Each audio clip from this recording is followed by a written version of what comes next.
Բարև ձեզ սիրելի բարեկամներ, դուք դիտում եք առավոտի ջերբաժան նախագիծը, որի ժամանակ մենք խոսում ենք ավանդույթների եւ արդիականացման մասին։ Եվ այժմ իմ զրուցակիցն է Genesis Armenia ուղեղային կենտրոն հիմնադրամի տնօրեն քաղաքական գիտությունների տեխնացու Աբրահամ Գասպարյանը, շնորհակալություն Աբրահամ։ Ձեզ եմ շնորհակալ։ Ձեր կենտրոնի անվանման մեջ կա Genesis, այսինքն ծագումնաբանություն կամ գենետիկա բառը։ Հետևաբար դուք կարևորում եք այդ երևույթը Հայաստանի կիրառմամբ։ Genesis Armenia անվանումը ամենևին պատահական չէր հետպատերազմյան շրջանում ստեղծված եւ հայկական գիտամտավոր պոտենցիալը համախմբելուն ուղղված կազմակերպության համար սկիզբ, հայկական վերածնունդ, բայց ոչ քանդելով, այլ վերաձևակերպելով եւ վերաձևելով, որովհետեւ մենք անընդհատ խոսում ենք քանդելու, նորը ստեղծելու մասին, այնինչ կարծում եմ ամենաավերիչ գործունեությունը հայկական ինքնության բաղադրիչների հետ առնչվելիս ամենակատաստրոֆիկ եզրույթը հենց այդ զրույց սկսել արտահայտությունն է, որովհետեւ դա քեզ կտրում է արմատներից, դա քեզ տեղափոխում է մեկ այլ իրողություն, այլ տիեզերական տարածաչափություն, որտեղ դու իբր նոր ես ծնվել, իսկ մենք նոր չենք ծնվել, մենք ունեցել ենք եւ փառահեղ էջեր եւ ամոթալի էջեր, ինչպես ցանկացած ժողովուրդ, այնպես չէ որ մենք մեզ պիտի ինչ-որ վեր դասենք մեկ այլ ժողովրդից, եւ այդ ամբողջը հաշվի առնելով բնականաբար լավագույն ավանդույթները, լավագույն ձևակերպված միտքը, պատմության փորձություններով անցած եւ այդ փորձություններին դիմակայած միտքն ու գործը դրա խտանյութը վերցնելով ժամանակակից տեխնոլոգիական պահանջներին համահունչ կամ համընթաց քայլելով մենք հնարավորություն ունենք այդ ամբողջը կյանքի կոչել։ Genesis-ի ամբողջ նպատակը նաև դա էր, շարունակում է դա մնալ, չհաշված այն, որ մինչև Արցախի ժամանակավոր հայաթափումը 23 թվականի սեպտեմբերի 19-ը մենք մեր գործունեության 95% կենտրոնացրել էինք Արցախում, հաշվի առնելով, որ հայկական կիսակործանված պետական միավորը վերականգնելու եւ այդտեղ մեր հայրենակիցներին պահելու, վաստակելու եւ իրենց աշխատանքով, արդար աշխատանքով երկիրը վերակառուցելու հնարավորություն ունենան։ Իսկ հասարակությանը այդ հետաքրում է ծագումնաբանությունը, արմատները եւ այլն հասարակության մեծամասնությանը դա հետաքրիր է։ Մենք աշխատում ենք երկարաժամկետ։ Մեզ համար ոչ թե քվե մուրալու խնդիր է, որ հայտ ենք ներկայացում քաղաքական process-ին, գիտեք, մենք branding-ի առումով կամ PR-ի առումով լավն ենք, մեզ սիրեք, մեզ ընդունեք, ոչ։ Պարզ է, որ բոլոր ժողովուրդների պատմության ընթացքում, արդի քաղաքական պատմության ընթացքում think tank-երը կամ ուղեղային կենտրոններ ունեն հստակ ֆունկցիաներ, հստակ առաքելություն եւ սեգմենտավորված են աշխատում։ Հասարակության ոչ թե որոշում կայացնողների, այլ որոշում ձևավորողների եւ ազդեցություն գործողների շերտի հետ է որ պետք է աշխատել, որովհետեւ մի բան է համաշխարհային քաղաքական գործընթացների ուղեցրի եւ ուղղության վերաբերյալ պատկերացումները փողոցային բառապաշարով զրուցարանում փողոցում ասես ներկայացնես որպես ապրիորի ճշմարտություն, մեկ բան է գիտական մեթոդական հիմքը ընդունես քո դատողությունների եւ վերլուծությունների հիմք առասարակ մենք բնականաբար երկրորդ շերտի հետ ենք աշխատում եւ զարգացած ժողովրդավարական երկրներում եւ որոշումների ընդունման համաշխարհային կենտրոնները սովորաբար հենց այդ մոդելով են աշխատում հենց այդ մոդելով են առաջնորդվում, որ պիտի լինեն պրոֆեսիոնալներ, մասնագետներ, որոնք խորքային են տիրապետում ոչ թե մակերեսային տվյալ գիտելիքին, լինի ներքին քաղաքականության տարբեր ոլորտների, արտաքին քաղաքականության, անվտանգային ոլորտի վերաբերյալ հետազոտություններ, ուսումնասիրություններ եւ այդ բոլորը դնում են հենց որոշումների ընդունման կենտրոնների սեղանին, որոնց հիմքով էլ ձևավորվում է քաղաքականությունը։ Ում սեղանին եք դուք դնում հիմա։ Մենք Հայաստանում չունենք պատվիրատու։ Ցավոք սրտի մեր ամբողջ նպատակը հենց այն էր, որ մենք ունենալով այդ մեծածավալ ծրագրերը, հաստափոր աշխատությունները ի վերջո, որոնք վերաբերում են Հայաստանի ոչ թե առաջիկա 1-2 տարվա կառավարության, ինչպես ընդունված է խորհրդային տարիներին, հնգամյա պլան է կատարել չկատարելուն, այլ ռազմավարական եւ հայեցակարգային ուղղություններով հայությունը ինչ ունի, ինչ դերակատարում ունի անելու առաջիկա դիցուկ 30-40 տարվա ընթացքում։ Մենք այդ ծրագրերը մշակել ենք եւ կամավորական հիմքով դրանում ներգրավել մոտավորապես ավելի քան 300 հայ մասնագետի ամբողջ աշխարհում եք սփռված, որոնք շատ լուրջ ազդեցություն եւ դերակատարում ունեն համաշխարհային տեխնոլոգիական ընկերություններից սկսած մինչեւ քաղաքագիտական կենտրոններ։ Օրինակ եմ ասում, շատ լավ է, որ այսօր սկսել են խոսել ջրային պաշարների վտանգված լինելու մասին, բայց մենք վերջին 6 տարվա ընթացքում մեզ համար ռազմավարական նշանակություն ունեցել հայկական ջրային ռեսուրսը որպես ռազմավարական կապիտալ ճիշտ օգտագործելը եւ ճիշտ պահելը եւ ընդհանուր համաշխարհային բանկի էքսպերտների հետ մենք կազմել ենք 400 էջից բաղկացած մեծ ռազմավարություն, որը հարմար պահին պիտի հայտնվի պաշտոնական Երևանի քաղաքականություն իրականացնողների սեղանին։ Հիմա այդ հարմար պահը չի։ Ոչ, երբեք չի եղել վերջին 7-8 տարվա ընթացքում, ավելին ասեմ ձեզ, ես այս խնդիրը քանի որ խորքային եմ տիրապետում այս խնդրին, հաշվի առնելով նաև մերձավոր արևելքի փորձը։ Վերջին 10 տարվա ընթացքում ես անընդհատ Բաղրամյան 26-ի դռները փորձել եմ ծեծել այս հարցով, որովհետև շատ լավ հասկանում եմ, որ նավթին ոչ թե փոխարինող, այլ որ ասում են, չէ, Ադրբեջան նավթ ունի, մենք ջուր ունենք եւ այլն, այդ ամբողջը տրակտատների մակարդակով չպետք է մնա, դու պետք է գործողություն անես, ի վերջո հասկանաս ինչ ես անում, ջրամբարները լիքն են, լիք չեն, դու կարողանում ես դոմինանտ դառնալ այս տարածաշրջանում, զգուշացնում էինք նաեւ Քարվաճարի ջրային ռեսուրսների նկատմամբ հայկական վերահսկողությունը պահելու անհրաժեշտության մասին եւ այլն։ Սա միայն ընդամենը մեկ ոլորտն է, նմանատիպ այլ ոլորտն առողջապահության ոլորտից սկսած մինչեւ արտաքին քաղաքականություն ունենք բազմաթիվ, ռազմավարական եւ հայեցակարգային ծրագրեր։ Այդ ամբողջը պետք է ենթադրվում է կամ նորմալ պետությունների դեպքում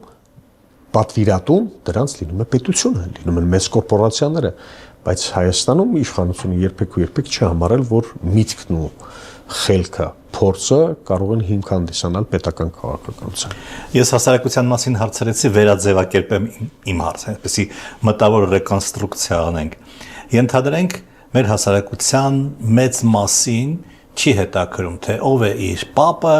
թե որտեղից է նա գալիս, թե ինչ ավանդույթներ ունի, ինչ ազգային ինքնություն ունի, նրան հետաքրում է այսօր խորոված ուտելը։ Ինչ հետևանք կունենա դա պետության համար։ Շատ դիպուկ հարց է, բայց կարող եմ չէ դեդուկցիայի մեթոդն օգտագործել։ Այո, իհարկե։ Մոդեռնիզմին հաջորդած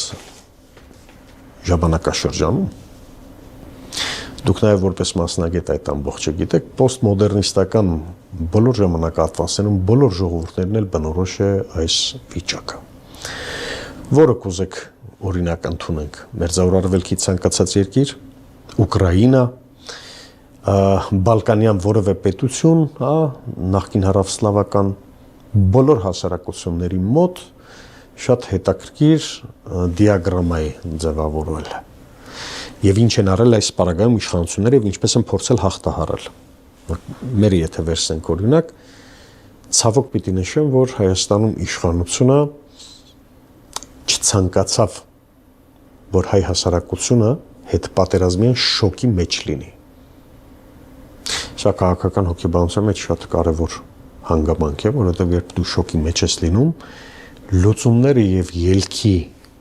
որոնման աշխատանքները շարունակվում են։ Շոկը լավ բան է։ Շոկը լավ բան է, որովհետև դու ելք ես կարողանում տեսնել, ուրվագծել։ Անընդհատ նմանատիպ վակխանալիաներ կազմակերպելով,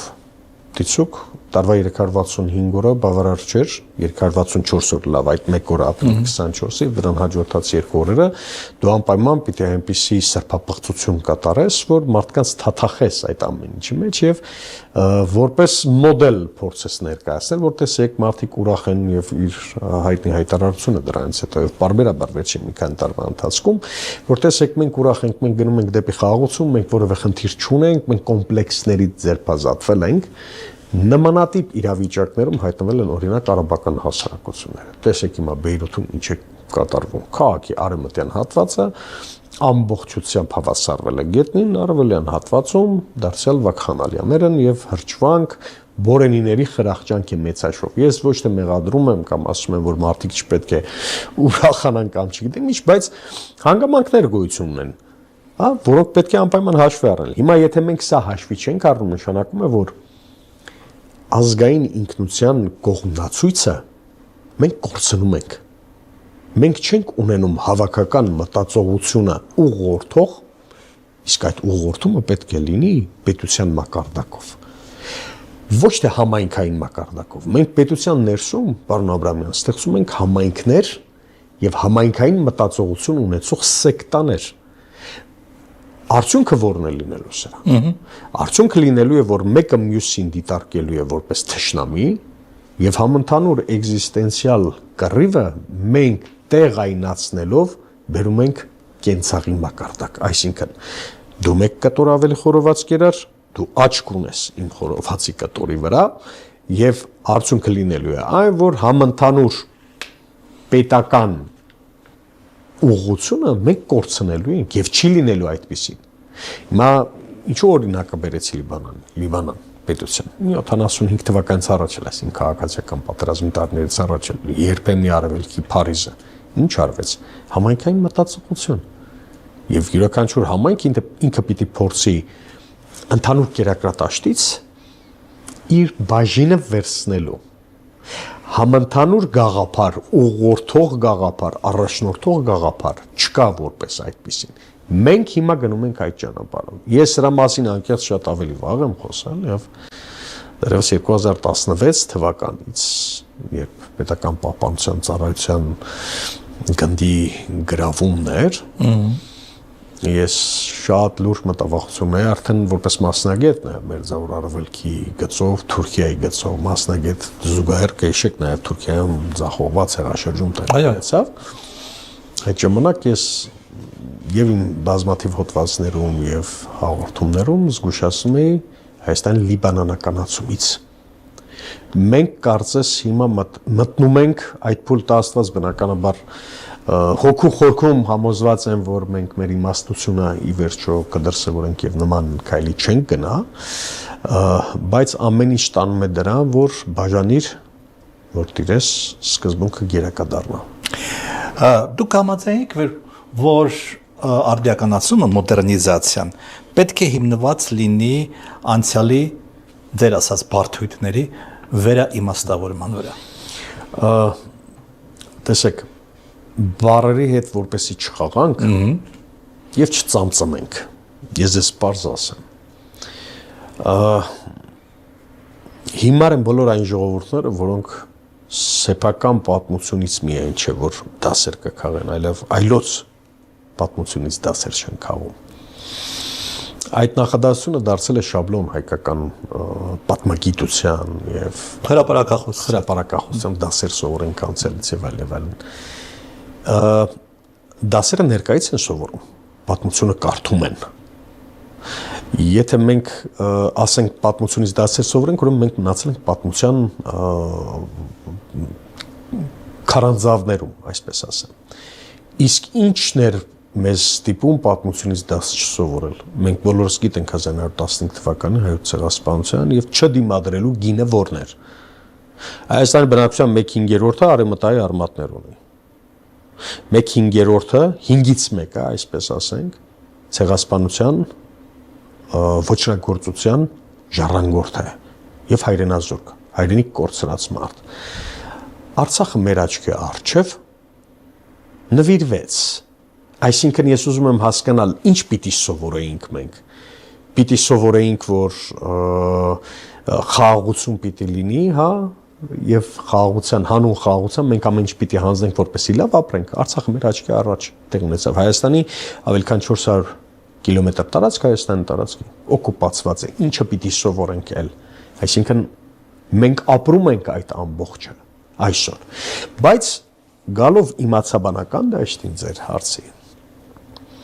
ես կարծում եմ, որ արդիականացման ժամանակաշրջանում, պարոն Աբրահամյան, ամենամեծ թշնամին ժողովրդի վախն է։ Ինչից։ անցյալի բեռից։ Ոչ թե հաղթահարել, ինչ է նշանակում հաղթահարել, անցնենք այս էջը եւ այն շրջորվա իշխանության, շրջենք այդ էջը, այսպես շատ շռնդալից է հնչում, չէ՞, այդ բառը շրջենք։ Դու չես կարող անցյալը ջնջել։ Դու ինչպես կարող ես ջնջել։ Դու քո ինքնությունից, դա կոչվում է փախուստ ինքնությունից։ Բայց վախը հաղթահարել հնարավոր է, եթե դու կարողանաս անցյալի այսպես կոչված դասերը իրական կյանքում, քո առօրյա կյանքում, եթե տրանսֆորմացնես եւ խուսափես այդ ամբողջից։ Դիցուկ օրինակով խոսենք, որպեսզի պարզ լինի։ Եկեք ձեռք չտանք 1915 թվականի իրադարձությունների էջին, մաքուր թուրքական թեզ, չէ՞։ Մենք ուզում ենք խաղաղ ապրենք։ Եկեք ուրեմն ձեռք չտանք այդ էջին։ Հակառակը, իսկ եթե փորձենք այդ այսպես կոչված կոմպլեքսները հաղթահարելով, ասել որ ոչ ժողովուրդ, այդ անցյալը կա որպես փաստ, եւ եթե մենք Թուրքիայի հետ պիտի խոսենք, ապա վաղ թե ուշ, մենք չենք խոսում նախապայմանների մասին, մենք խոսում ենք երկխոսության օրակարգի մասին։ Վաղ թե ուշ դա հայտնվելու է օրակարգում։ Եվ ես դες հավատացնում եմ, պարոն Աբրահամյան, բոլոր նրանք, ովքեր ճաճանչափայլ բառամթերքով են խոսում, որ Թուրքիայի հետ չի կա։ Ես ինքս իմ անձնական կյանքից իմ փորձից եմ ասում։ Տասնյակ այսպես կոչված առաջադեմ ժողովրդավարական մտքի եւ կոնցեպտուալ այսպես փիլիսոփայական մտքի կրողների թուրք մտավորականների հետ եմ հանդիպել, որոնց յուրաքանչյուրը դասավանդում է արևմտյան առաջատար մի քանի համալսարանում, քաղաքագետներ, միջազգային իրավունքի մասնագետներ։ Ես դες հավատացնում եմ, չկա որևէ թեմա, որի երրորդ նախադասությունը ակնարկ կամ անդրադարձ չլինի, թե իրենց կողմից, թե մեր կողմից, այսինքն սա օբյեկտիվ իրականություն է, որը վաղ թե ուշ, թե միջպետական հարաբերություններում, եկեք տարանջատենք Հայաստան-Թուրքիա հարաբերությունները եւ հայ-թուրքական հարաբերությունների պարունակը ընդհանրապես, այս երկուսի դեպքում էլ այդ հարցը կա, լինելու է եւ մարդիկ իրենք, թուրք մտավորականները իրենք շատ լավ հասկանում են դա եւ այնպես չէ որ հայությունը ինքը պիտի գնա երկխոսի, չէ, Թուրքիայի հասարակության հետ։ Պիտի խոսեն մտավորականները, այսինքն պիտի խոսի երկրորդ գիծը track to diplomacy-ն, հա, երկրորդ ճանապարհը պիտի սկսի խոսել,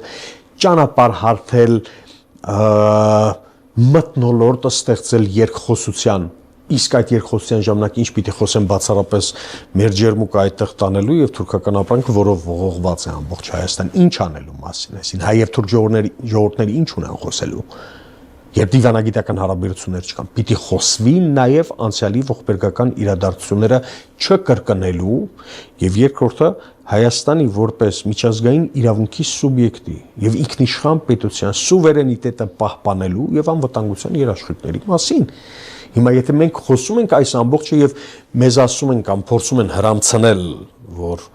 մենք չպետք է այդ խնդրին կամ օրակարգից պետք է հանել, այդ դա համամարտկային խնդիր է, հայոց ցեղասպանության խնդիրը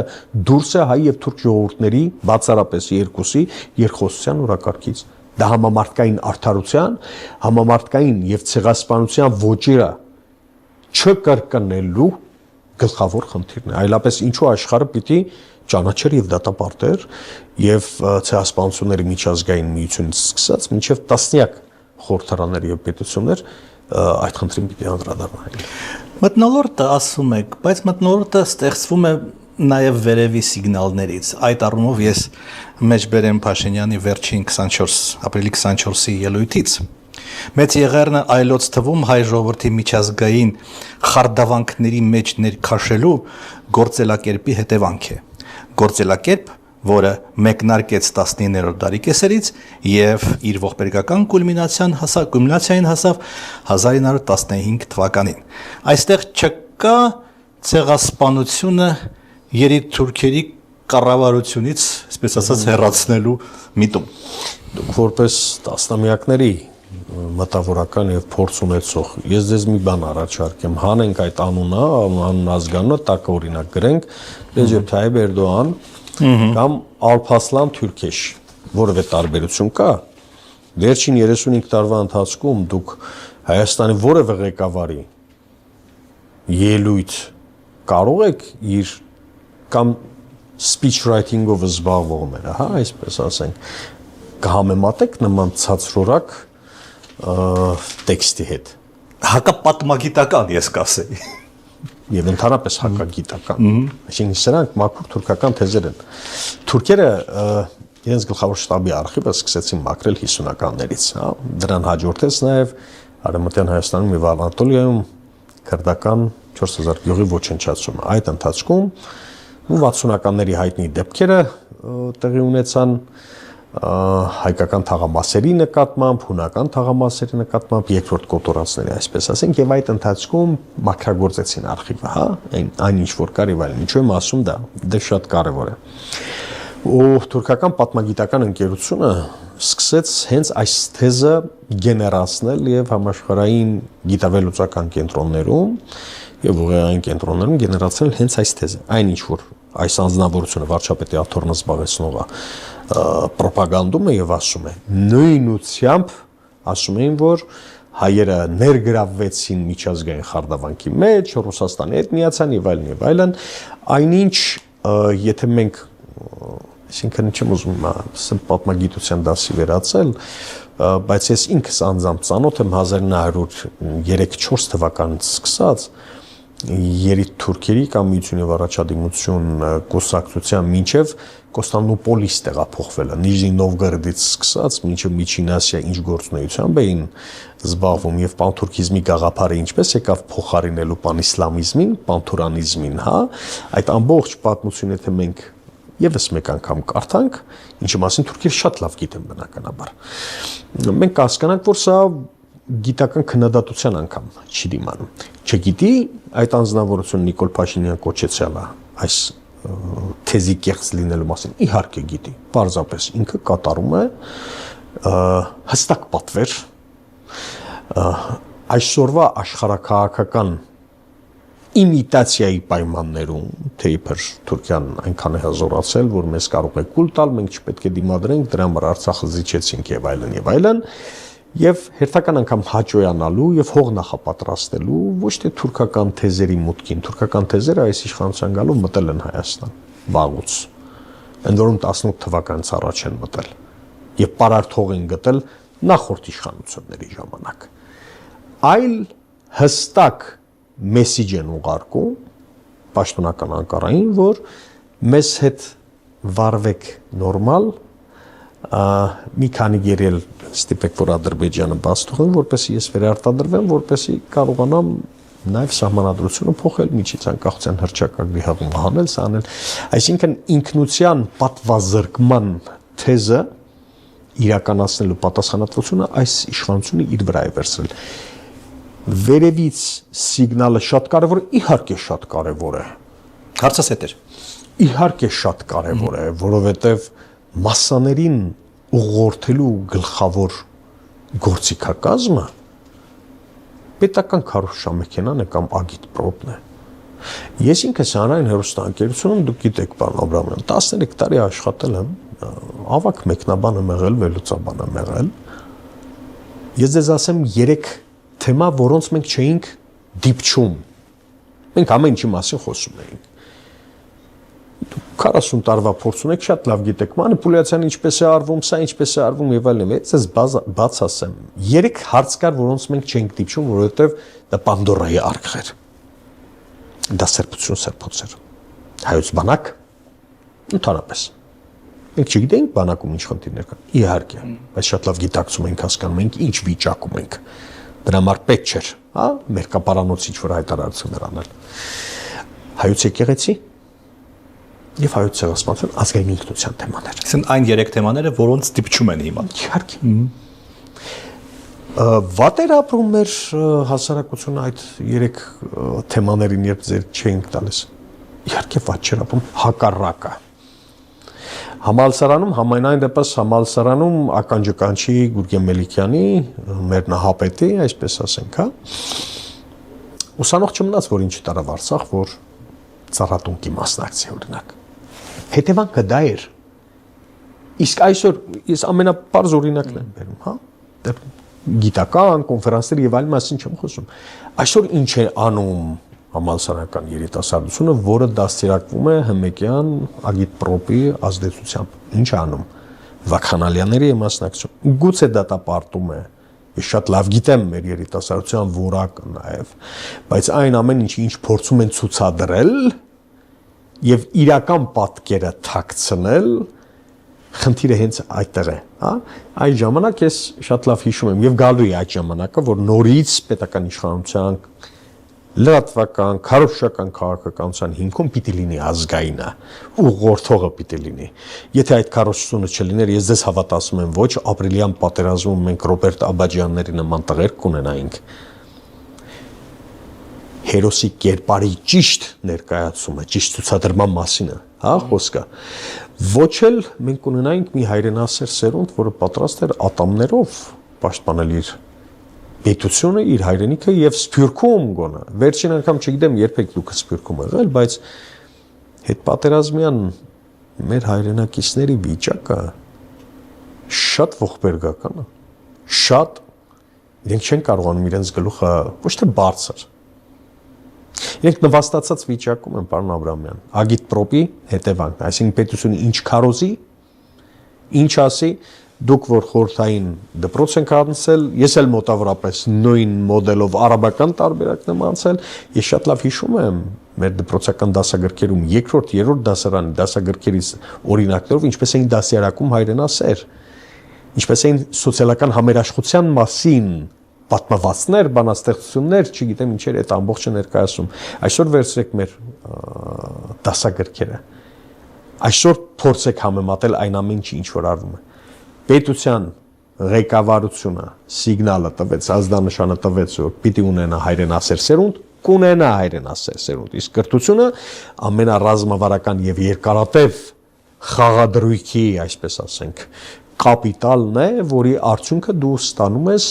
նախապես կատարած ներդրման միջոցով։ Սինգապուրը վերցրեք օրինակ, Հարավային Կորեան վերցրեք, 50-ականներին այնպիսի մեծ ներդրումներ արեցին, որ 70-ականներին Հարավային Կորեան արդեն համաշխարհային առաջին 10 տնտեսությունների մեջ էր։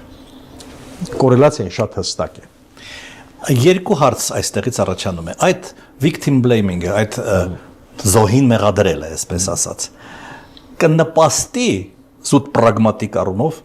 Թուրքիայի հետ հարաբերությունների բարելավման։ Հակառակը քեզ կնվաստացնի եւ հնարավորություն կտա Թուրքիային հավելյալ ճնշում գործադրել եւ հավելյալ զիջումներ կորզել քեզնից, որովհետեւ Թույլի հետ երբեք չեն խոսում։ Սեփական ես պատմագետ չեմ, բայց փառքաստուն լավ գիտեմ պատմություն։ Իմ ազգի պատմությունը եւ հարևան երկրների պատմությունը լավ գիտեմ։ Չեմ հավակնում բացարձակ ճշմարտացիության, բայց մի հետաքրքիր միտք ասեմ ձեզ։ Երբեք զոհին մեղադրողը չի ունենում հաղթաթուղթ բանակցություններում։ Ալեքսանդրետի սանջակը, որը Թուրքիան գրավել էր, եւ ֆրանսիացիք զիջեցին, 38 թվականին։ Մինչև Հաֆեզ Ասադի գալը Սիրիայի նախագահ, տիպիկ օրինակ է ուզում եմ վերել, հա, ներկայացում էր որպես թուրքական դեֆակտո տարածք։ Հաֆեզ Ասադը ինչ պայմաններից ելնելով բնականաբար աշխարհագրության բոլոր դասագրքերում, այսինքն մենք ինչ մեր աչքը բացել էինք, այդ ժամանակ գիտենք Ալեքսանդրետի սանջակը Սիրիայի գրավյալ տարածք է։ Եվ աշխարհագրական բոլոր քարտեզներում, դասագրքերում նշվում էր որպես սիրիական գրավյալ տարածք։ Բաշար Ասադը եկավ Թուրքիայի հետ հարաբերությունների մեղրամսի շրջանում, այդ գրավյալի կարգավիճակը հանեց, այսինքն նվիրաբերեց Թուրքիային։ Հետո եկավ Ահմադ ալ-Շարա, այս երբեմնի պահանջվածը, հա, ընդհանրապես այդ դասագրքերից թեման հանեցին։ Տեսեք էվոլյուցիան ինչ տեղի ունեցավ։ Եվ հիմա այսօր ով է խոսում Ալեքսանդրետի սանջակի մասին։ Այնինչ տեղի է ունենում այսօր վերջնական նպատակը դա է։ Ընդհանուրի միջից մի փոքր սա ենք առանձնացնում, քննադատության թիրախ ենք դարձնում, հա։ Ասես Անկարայի եւ Բաքվի մի քանի դեսպանություն կա Հայաստանում, որոնք գեներացնում են այդ թեմաները։ Եվ գեներացնում են այնպես, որ մենք ամոթը զգանք այդ թեմաների մասին բաց խոսելուց։ Այսինքն տրենդ դառնա խաղաղության այսպես կոչված խնդիրը, բայց իրենք փորձեն իրականացնել իրենց տերերի ծրագրերը հենց Հայաստանում, հայից վերցնել ինքնության բաղադրիչները, ուսումնասիրեք վերջին 6 տարվա ընթացքում ինչ փոփոխություններ տեղ ունեցան, հատկապես COVID-ի ժամանակ այն հապճեպ որոշումները, որոնք ընդունվեցին հայոց պատմության եւ հայոց լեզվի դասագրքերից կարևորագույն թեմաները հանելու մասին, ով է խոսում հիմա այդ թեմաների մասին, միջին դասարաններում օրինակ մխիթար գործ չէին անցնում, այսինքն քո ինքնության համար լեզու, մշակույթ, գրականություն, հենասյուները կամաց առանձնացնելով քեզ թողնում են ամորֆ եւ մերկ մի զանգված, որին հոշոտելը շատ ավելի հեշտ կլինի։ Հիմա նստել, մեղադրել, ասել, գիտեք ինչ, սոսկալի երևույթ կա, չէ, որ անց չէ, ինքը տեղով մեկ երևույթ է, որ 2 տարի առաջ լկտիություն ունեցավ հայտարարելու, որ եկեք հաշվենք մեր զոհերին ցեղասպանության ժամանակ։ Դա ինչ է, եթե ոչ Թալիատ Փաշայի հայտնի նոթատետրը, որի մեջ ինքը թիվ է հնչեցնում 800,000 զոհերի մասին, սա ինչ է, եթե ոչ նույն այդ Թալիատ Փաշայի այսպես կոչված հաշվարկների հայկական լեգիտիմացումը։ Հետո ինչ է լինելու, այսինքն մեղադրենք, ասենք, որ մեր պապերը, քանի որ ծեր էին, ծեր մանուկ երեխաներին առանձնացրել էին, իրենք մեղավոր են, որ մեզ կոտորեցին, պաշտոնական Անկարայի այս թեզը նույնիսկ քննադատության չի դիմանում, որովհետև չկա որևէ լրջի մասին է խոսքը, միջազգային համաշխարհային ինստիտուտ, որը պարզապես մերկացրած չլինի այս եւ այս թեզերից տասնապատիկ ավելի ուժեղ թեզեր ցեղասպանության հետ կապված։ Սրանք այնինչ անում են, հավատացնում եմ ձեզ, ընդամենը 2 կոպեկի համար գրանտներ շահելու եւ այսպես կոչված հայ-թուրքական հաշտեցման գործընթացը վերը սկսելու։ Մենք գիտենք ովքեր են նստածել այդ գրանտների վրա, անուններով իհարկե չենք ասում, բայց օրը գալու է, որ ասելու են դու այս թեմայով ազգ բանակ կոնցեպտը ծաղրելու, փողոցում ցույց անելու համար կամ եկեղեցուն նկատմամբ ձեռքդ բարձրացնելու համար դու ստանում ես այսքան դրամաշնոր։ Մենք տեսանելի է այդ ամբողջը։ Հիմա նստել ասել, գիտես ինչ, ես իմ ցեղի մասին չեմ ասում, որովհետև իմ ցեղը կռիվ է տվել։ Իմ ցեղը կռիվ է տվել, չի հանձնվել, կռվել է, դրա համար էլ փրկվել ենք։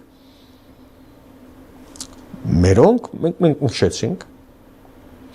մինչև Եդեսիայի հերոսամարտի մասնակիցներ են եղել, իմ պապերը, դրա համար էլ փրկվել ենք։ Թող մտածեն նրանք, ովքեր այսօրվա այս թուլության եւ վախկոտության, քիչ առաջ հենց դա է ասում, վախը։ Այսպես հանկարծ մեզ կխփեն, մեզ սա կանեն, երիկամներից չխփեն հանկարծ եւ այլն, թող իրենք մտածեն դրա մասին։ Ով կռիվ տվեց, ով իր ինքնությունը փորձեց պաշտպանել, ինքը փրկվեց։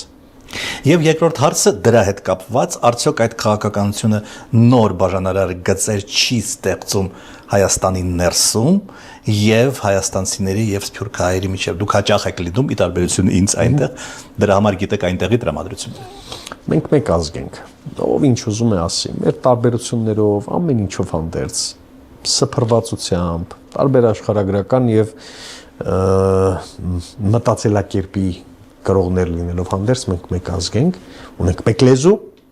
իր 2 ճյուղերով, մեծամասամբ դավանում ենք մեկ կրոն, իր հարանվանություններով, կաթողիկ է, բողոքական թե առաքելական, ինձ համար այդ ամբողջի մեջ մեկ բառն է կարևոր, հայ բառը, հայ կաթողիկ է, հայ բողոքական, հայ առաքելական։ Այստեղից էլ եզրակացություն, հայությունը պահելու համար 2 կարևոր ատրիբուտ, մնացած ամեն ինչը ստորադասվում է։ Երկիր, որի մեջ կարելի է նաև պարփակել հայրենիքի գաղափարը, որտեղ Հայաստանը միայն պետություն չէ, Հայաստանը շատ ավելի խորն է եւ շատ ավելի տարածական է, քան պետությունը։ Պետությունը ընդհանրապես իրավական ինստիտուցիոնալ կառույցն է եւ երկրորդը լեզու։ Ես այստեղից կսկսեմ, պարոն Աբրամյան։ Մենք լեզուն կորցրինք, իսկ այսօր Սփյուռքում ամեն ինչից առաջ վտանգված է։ Վերջերս Փարիզում ես մասնակցում էի Սփյուռքի զորաշարժի մոբիլիզացիային ուղղված մեծ համաժողովին եւ հավատացում եմ ձեզ Սփյուռքի մեր հայրենակիցների եւ առաջատար կառույցների, կուսակցական մշակութային կառույցների, գիտակրթական գլխավոր մտահոգությունը ոչ թե լեզվի նահանջն է, լեզվի կորուստը։ Ընտանիքներում երեխաները հայերեն չեն խոսում, դեռ դպրոցի մասին չեմ խոսում։ Շատ ողբալի է այն համայնքների վիճակ, որտեղ ընդամենը շաբաթական 1 կիրակնօրյա դպրոց կա, որտեղ երեխաները ընդամենը շաբաթական 1-1.5 ժամ հնարավորություն ունեն իրար հետ հայերեն խոսելու, հայերեն շփվելու։ Դպրոցական դասագրքերի տարբերությունները, բովանդակության տարբերությունը, ասում եք որն է կործանար, չէ, երբ բովանդակությունը ստորադասվում է ձևին, երբ այդ ճառերը, որ ասվում են մենք այդպես դրա տակ որևէ գործ, որևէ աշխատանք որպես այդպեսին չի տարվում, մենք այդտեղ տանուլ ենք տալիս բնականաբար։ Ես այս երկուսը կառանձնացնեի, ցավոք պետք է ասեմ, որ պետություն կորցնելու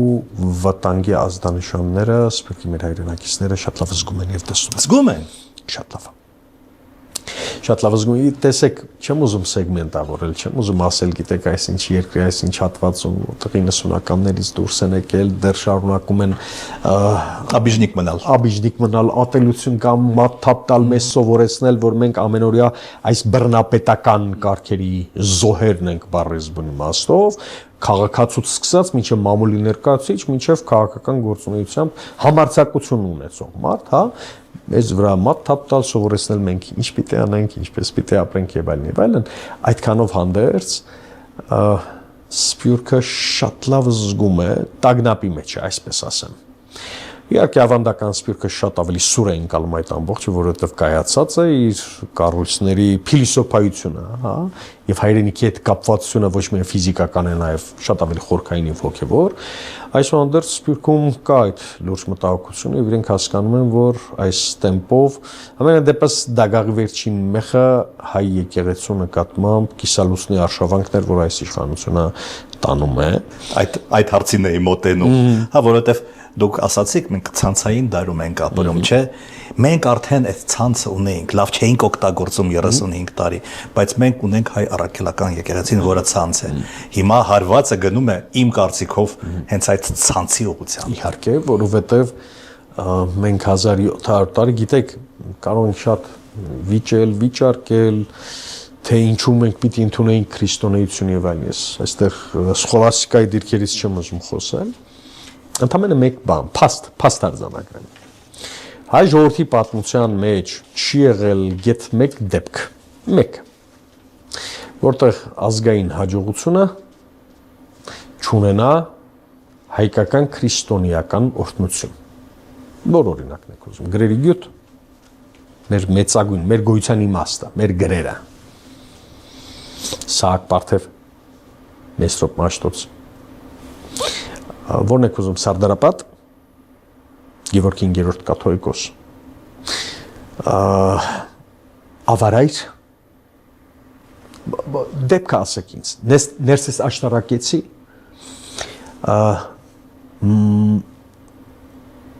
Մադրասի խմբակ, Հովսեփ Էմինից սկսած մինչև Մովսես Բաղրամյան, բոլոր մեր հաջողությունները, Մխիթարյաններ, մի ամբողջ էպոխա, նոր ջուղա,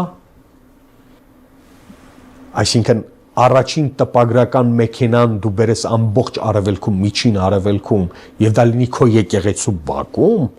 սա խոսում է բացառապես ազգի ոչ թե երկվության, այլ երկգլխանի ինստիտուտի համաժամանակյա կամ սինքրոնացված գնալու մասին, ազգային գաղափարը, որը ստացել է եկեղեցական օրհնություն։ Երբ խփում ես եկեղեցուն, ազգայինը թուլանում է, ազգայինը մնում է մեղք։ Դա է պատճառը, որ այս իշխանությունը գնում է մինչև վերջ եկեղեցու գործունեությունը, իբր վիճարկելի դարձնելով, պարարթողը ստեղծելով առաջին հերթին ոչ միայն եկեղեցուն, այլև ազգային գաղափարը եւ ազգային ինստիտուտները հարվածելուն։ Եկեղեցին ազգային ինստիտուտ է, հայ եկեղեցին ազգային ինստիտուտ է, կրկնեմ հայ եկեղեցին, որովհետև իր համար ոչ թե համաքրիստոնեական էկումենիկ ինչ որ վարդապետությունների ուռճացումն է խնդիրը, այլ ազգի ցավերը, խնդիրները եւ զարգացման հեռանկարը առաջնային համարելով։ Ընդհանրապես մեկ օրինակ, եթե թույլ կտաք, ձեր ժամանակից շատ չխլեմ, ինքս ծանոթ լինելով թե Սփյուռքում, թե Հայաստանում եկեղեցական պատարակներին հաջորդած հոգևորականների քարոզներին, զուտ ստատիստիկ տվյալ եմ ասում, վիճակագրություն։ Նկատել եք, որ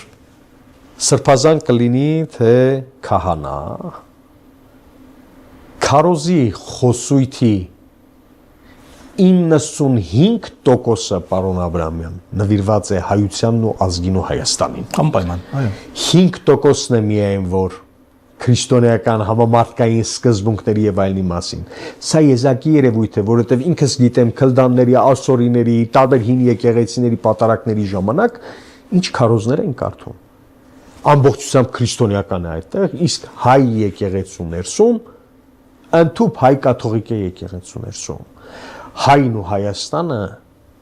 քարոզից անպակաս են 95% գերակաշռմամբ։ Այստեղ է, որ պետք է հասկանալ ինչու են հարվածում եկեղեցուն, ինչու են ուզում հարվածել եւ չեզոքացնել եկեղեցին։ Շատ հետաքրքիր, անverջ կարելի է այդ թեմաներով խոսել, բայց ես ուզում եմ շատ շեղվելով մի անձնական հարց տամ, ես դիտել եմ ձեր տեսագրությունը, որտեղ դուք ասում եք, որ դուք մտնում եք քաղաքականության մեջ։ Եվ հիմա որքան հասկանում եք, դուք ոչ մի ցուցակում նախընտրական չկաք։ Կարելի է մտնել քաղաքականության մեջ եւ չլինել ցուցակում։ Միշտ ես այս հարցին ավելի մանրամասն անդրադառնալու եմ առաջիկա մեծալ հարցազրույցում տալիս, որտեղ հիմնավորումներ ամբողջությամբ կներկայացեմ, այնպես չէ, որ մենք քաղաքական process-ի մեջ չենք, քաղաքական process-ի մեջ ենք, կանք եւ շարունակելու ենք մնալ։ Ընտրական գործընթացում մասնակցություն չունեցա շատ հիմնավոր պատճառներով, բանակցություններ եղել էին բնականաբար, դրել էի 4 չափանիշ, 4 բաղադրիչ, որոնց շուրջ այդ կմախքի շուրջ հավաքում էինք մկանները, հա, թե ինչպիսի ուժերի հետ պետք է աշխատել, ազգային, պետականամետ, առաջադեմ պրոգրեսիվ ուժեր, ոչ արխայիկ, եւ տեխնոկրատ մոտեցումներ ունեցողներ։ Ցավոք չստացվեց, ինչ-ինչ պատճառներով առանց անվանարկելու, առանց բան ասելու, ես քաղաքական process-ի մեջ եմ, ես շարունակում եմ աշխատել այս իշխանության դեմ, աջակցում եմ իմ գիտամտավոր կազմակերպչական, առաջնորդական բոլոր հնարավորություններով եւ ռեսուրսներով խոշոր եւ գաղափարական ընդդիմադիր խմբերին, կրկնեմ խոշոր եւ գաղափարական, ոչ ֆիկտիվ, իմ բոլոր հնարավորություններով, բայց այս փուլում քաղաքական կյանքի այս փուլում ցուցակում չկա։ Շնորհակալություն հետաքրքիր ձեզ, շնորհակալ։ Սիրելի բարեկամներ, ես հիշեցնեմ, որ ես զրուցում էի Genesis Armenia ուղղային կենտրոն հիմնադրամի տնօրեն քաղաքական գիտությունների թեկնածու Աբրահամ Գասպարյանի հետ։